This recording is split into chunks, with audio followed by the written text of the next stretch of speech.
आज का हमारा नेक्स्ट टॉपिक है इलनेस। What is illness? यानी इलनेस का मतलब होता है बीमार होना, सिक या फिर कमज़ोरी आना। So next we have to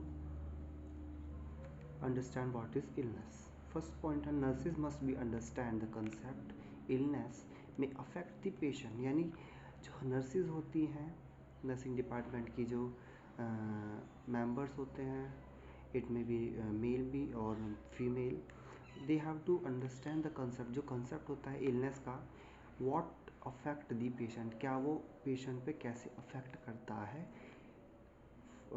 illness, यानी जो बीमारी होती है कैसे पेशेंट को बीमार करती है, what is the process. Second है, इलनेस में be defined as the sickness.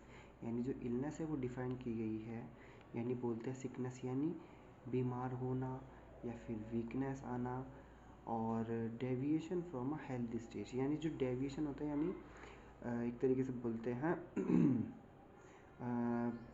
Healthy state यानी स्वस्थ जीवन से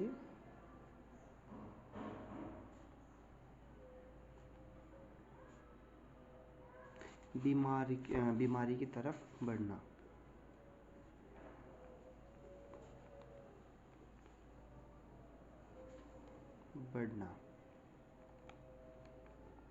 थोड़ा मैं वैसे ही लिख रहा हूँ, सो प्लीज़ अंडरस्टैंड। थर्ड है, it considered a broad concept that disease. यानी जो डिजीज़ होती है बहुत ज़्यादा वाइड रेंज में प्रेजेंट है हमारी सराउंडिंग में। कुछ भी हो सकता है, जैसे कैंसर, HIV हालांकि एक तरीके की STD है, सेक्सुअल ट्रांसमिटेड डिजीज़ है, which is caused by the sexual contacts, and so many more we have the disease condition in our surroundings. फिर है types of the illness. We have the 3 types of the illness. First one is acute, second one is chronic, and the last one is terminal. So first we talk about the acute illness. What is acute illness?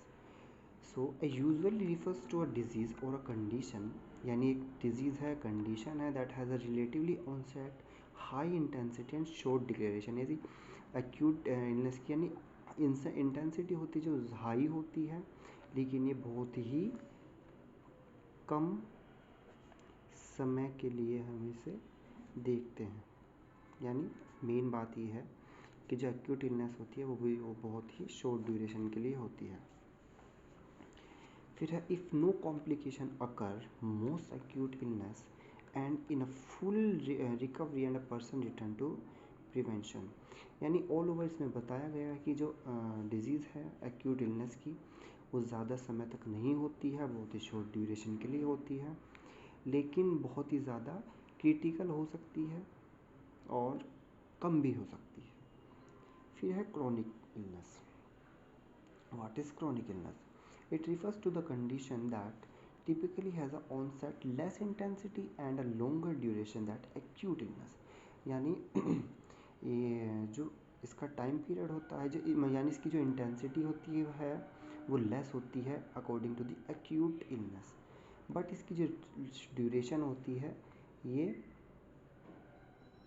लंबे समय तक चलती है। Okay, the goal is to help the patient reason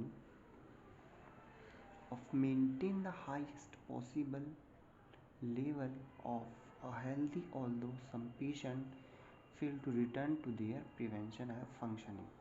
यानी all over में बताया गया है कि जो क्रोनिक डिजीज़ होती है, क्रोनिक इलनेस होती है, वो शॉर्ट इंटेंसिटी होती है, लेकिन जिसकी ड्यूरेशन है काफ़ी लंबी हो सकती है और होती है। जैसे कि लॉन्ग ड्यूरेशन में काफ़ी डिजीज़ कंडीशन होती है, जैसे कि डायबिटिक मेलाइटस होता है, कैंसर होता है। कैंसर में मैलिग्नेंट ट्यूमर जो होता है, मैलिग्नेंट कैंसर होता है जो, वो काफ़ी शॉर्ट ड्यूरेशन के लिए होता है। और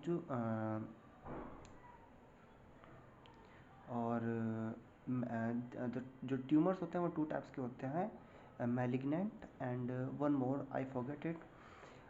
सो ये बताया गया कि इसमें कि जो भी क्रोनिक इलनेस होती है वो काफ़ी लंबे समय तक होती है, and the last one is terminal illness.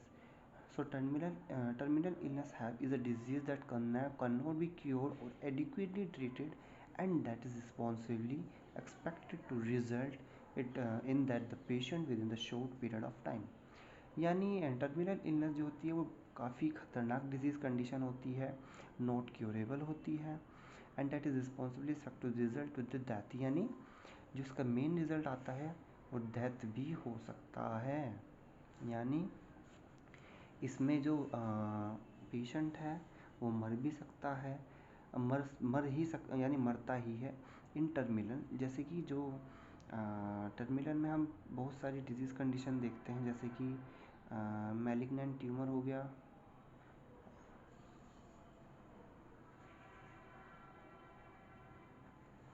फिर जैसे कि सेकंड वन हो गया हमारा DM यानी डायबिटीज़ मेलाइटस,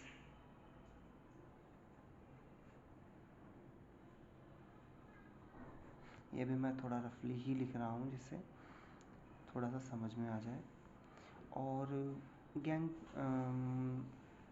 और जैसे कि काफ़ी डिजीज़ होती हैं जो, जैसे कि हमारी कार्डियोवास्कुलरी डिजीज़ होती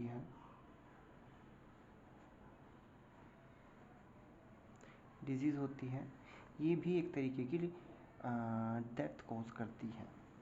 सो आज की इस वीडियो में हमने पढ़ा what is illness and what is the type of illness. अगर आपको ये मेरा वीडियो पसंद आया हो, लाइक करें, सब्सक्राइब करें। Thank you.